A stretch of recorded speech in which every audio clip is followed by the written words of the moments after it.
Hi everybody, welcome back to my channel, and for those of you who are new, this is where I take you to see offbeat, quirky and interesting tourist attractions. Today we are in Ilford, Essex, and I've been to the hospital chapel of St Mary and St Thomas. Now, this place has never been a hospital or a chapel. Confused? Well, come and take a walk in my shoes and I'll try and explain everything to you. Though this really has to be a hidden gem, it's the oldest building in Ilford, and it's nice to find, tucked away between the chicken shops. Remember to give me a like, subscribe to my channel and click on that notifications bell. I will see you in the video. Now these are now well-appointed flats, but they were once almshouses, and they were quarters for the poor brethren and the chaplains. Now this is the oldest building in Ilford. In fact, it's the oldest in the Borough of Redbridge, and sits on what was once a busy, for that day and age, road.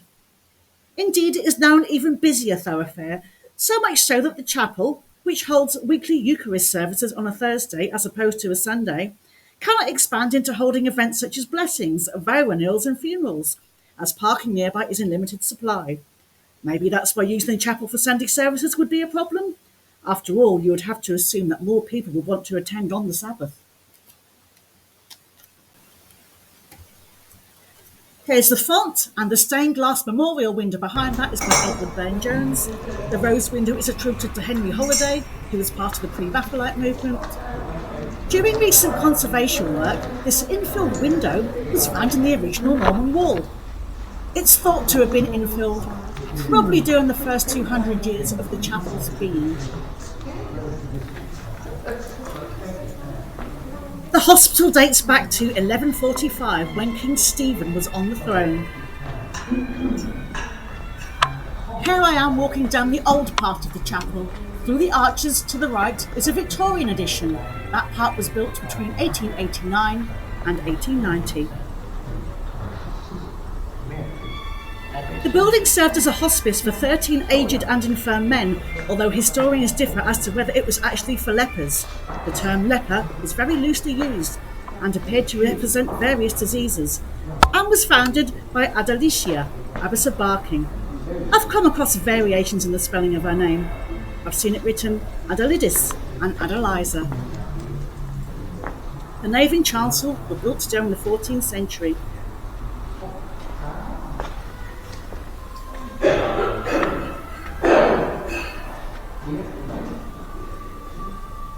Taking a look at the big organ.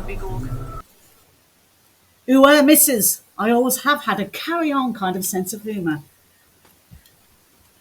Now, according to my brochure, this effigy is said to be of John Smythe, the one-time master of the hospital, but my guide contradicted this.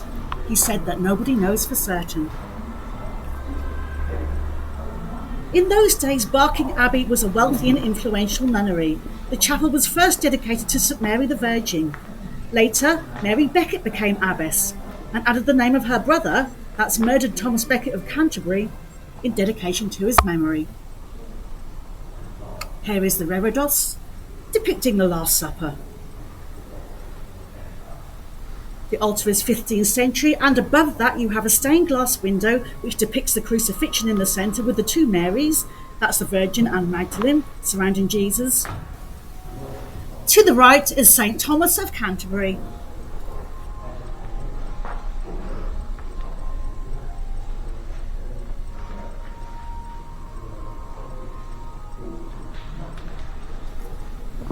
The 16th century Flemish heraldic stained glass windows have been heavily restored.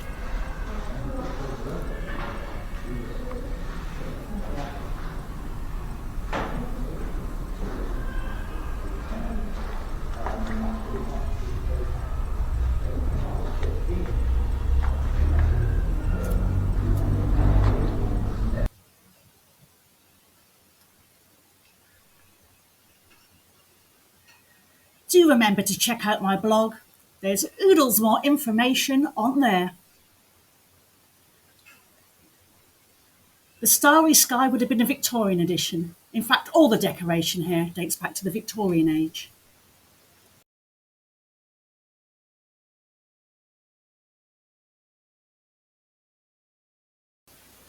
The panelling above the organ is carved India teak.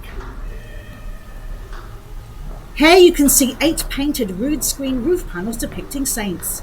The open ironwork, part tubular decorative screen reaching to the ceiling, was once used to convey gas jets for lighting. I don't think such a thing would pass modern health and safety standards. The chapel survived Henry VIII's break from Rome, probably due to it having its own endowments and constitution, and probably because of its additional function as a chapel of ease. That is, a church building other than the parish church, built for those who might have trouble reaching the parish church conveniently. It was taken over by the Crown, with Elizabeth I granting ownership to Member of Parliament Thomas Fanshawe, on condition that his charitable and religious work was maintained. It was confiscated during the Commonwealth, although they regained ownership, relinquishing it to the Gascoigne family in about 1727. This is the Lady Chapel, and the Reredos is by John Ninian Comper. He was a Scot who was a great Gothic revival architect. All of this was added during the 1889 to 1890 expansion. Here we have a war memorial to the side and a statue of the Virgin Mary. In 1982, ownership was assumed by the Diocese of Chelmsford, and the Abbess Adelicia Trust now undertakes maintenance of the building. The Friends of the Hospital Chapel was formed in 1992 to help fund restoration and preservation. Various low-key events besides service take place, such as open days like this. There are some new and second-hand items such as books, DVDs, cards and lavender bags on sale around the chapel. Here is the Super Dean showing me the Alpha Omega cushions. Alpha and Omega stand for the beginning and the end. It's old Latin.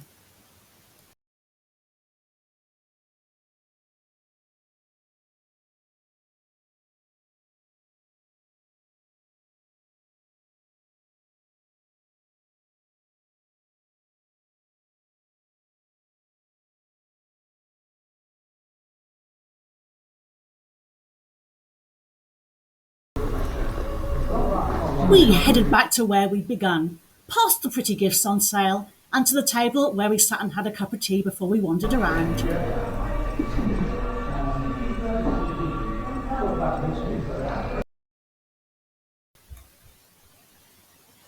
Now, I overheard a guide refer to this window as the Bamber Gascoigne window.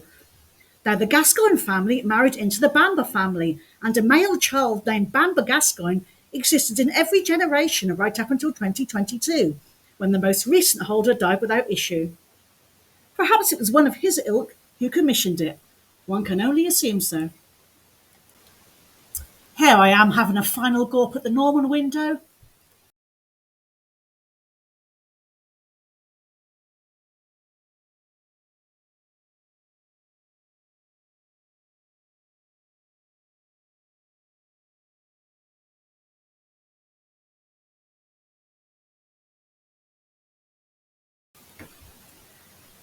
Now, the crypt is my favourite part of the chapel.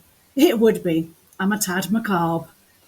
Now, the crypt has been sealed since 1959, when the carefully arranged remains of 22 skeletons and 3 detached skulls, showing evidence of violent death, were excavated. They were thought to be leprosy victims, but actually date to an age earlier than the chapel. There are more than 60 lead-lined coffins dating from 1821, and legend insists that there's also a secret tunnel down there. But apparently that's the stuff of make-believe and nothing more.